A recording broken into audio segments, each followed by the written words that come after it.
சுஹாஸ் ஆன்மீக மையத்திற்கு உங்களை வரவேற்கிறோம். வீடியோக்குள்ளே போகிறதுக்கு முன்னாடி மறக்காமல் எங்கள் சேனலை சப்ஸ்கிரைப் பண்ணிவிட்டு பெல் ஐக்கானை ப்ரெஸ் பண்ணிவிடுங்க.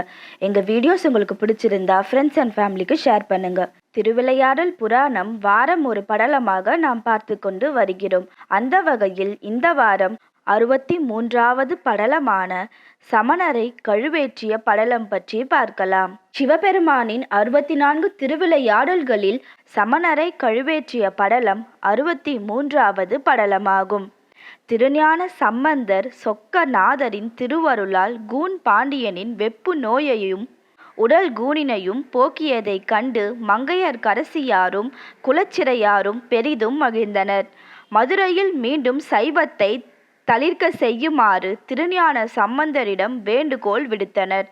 திருஞான சம்பந்தரும் இறைவனின் திருவருளால் எல்லாம் நல்லதாக நடக்கும் என்று அவர்களிடம் கூறி திருக்கோவிலை அடைந்து இறைவனை மனமாற வழிபட்டார்.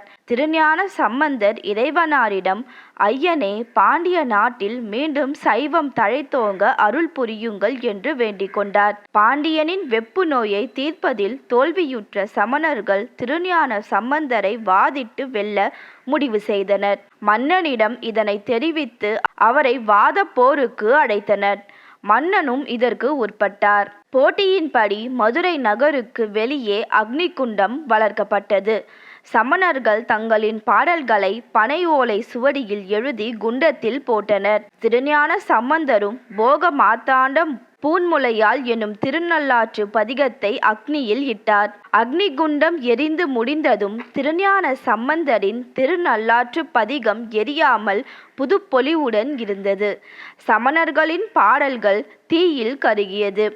ஆனால் சமணர்கள் சமாதானம் அடையாமல் புனல்வாதத்திற்கு திருஞான சம்பந்தரை அழைத்தனர். அப்போது பாண்டியன் குறுக்கிட்டு வாதத்தில் தோற்றவர்கள் கழுவேற வேண்டும் என்று நிபந்தனை விதித்தார். இருவரும் ஒப்புக்கொண்டனர். வைகை ஆற்றில் சமணர்கள் பனை ஓலையில் எழுதிய தங்களின் பாடல்களை இட்டனர். அச்சுவடுகள் ஆற்றின் நீரில் அடித்து செல்லப்பட்டனர். திருஞான சம்பந்தர் தான் எழுதிய வாழ்க அந்தணர் வாழ்க ஆவினன் என்ற பதிகத்தை ஆற்றில் போட்டார். திருஞான சம்பந்தரின் ஏடானது வைகை ஆற்றின் நீரினை எதிர்த்து கிழித்து சென்று சற்று தூரத்தில் மறைந்தது. இதனை கண்ட அரசர் சமணர்களிடம் திருஞான சம்பந்தரிடம் மன்னிப்பு கேட்டுக்கொண்டு சைவத்திற்கு மாறினால் கழுவில் ஏற வேண்டாம் என்றார். ஆனால் சமணர்கள் தங்களின் தோல்வியை ஒப்புக்கொண்டு தாங்களாகவே கழுவில் ஏறி தங்களின் உயிரினை துறந்தனர்.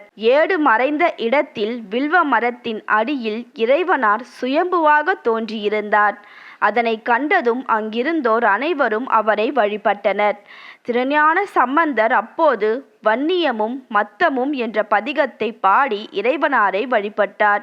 அப்போது ஒரு முதியவர் வடிவில் இறைவனார் அவ்விடத்திற்கு வந்து திருஞான சம்பந்தரிடம் ஏடுகளை தந்து மறைந்தருளினார். பின்னர் சுந்தர பாண்டியன் அவ்விடத்தில் திருக்கோவில் ஒன்றை கட்டி சில காலம் தங்கியிருந்து இறைவனாரை வழிபட்டார்.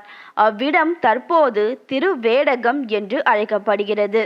திருஞான சம்பந்தர் பாண்டிய நாட்டில் சில காலம் தங்கியிருந்து பல தலங்களுக்கு சென்று பதிகங்கள் பாடி மீண்டும் சோழ நாட்டிற்கு சென்றார். சிவபெருமான் இந்த திருவிளையாடல் மூலம் இறையருளை யாராலும் எதனாலும் வெற்றி கொள்ள முடியாது என்பதை இந்த உலகிற்கு உணர்த்தினார். இதுவே 63வது படலமான சமணரை கழுவேற்றிய படலமாகும். சர்வம் சிவார்ப்பணம். உங்கள் பொன்னான நேரத்தை சுஹாஸ் ஆன்மீக மையம் யூடியூப் சேனலில் செலவிட்டதற்கு நன்றி.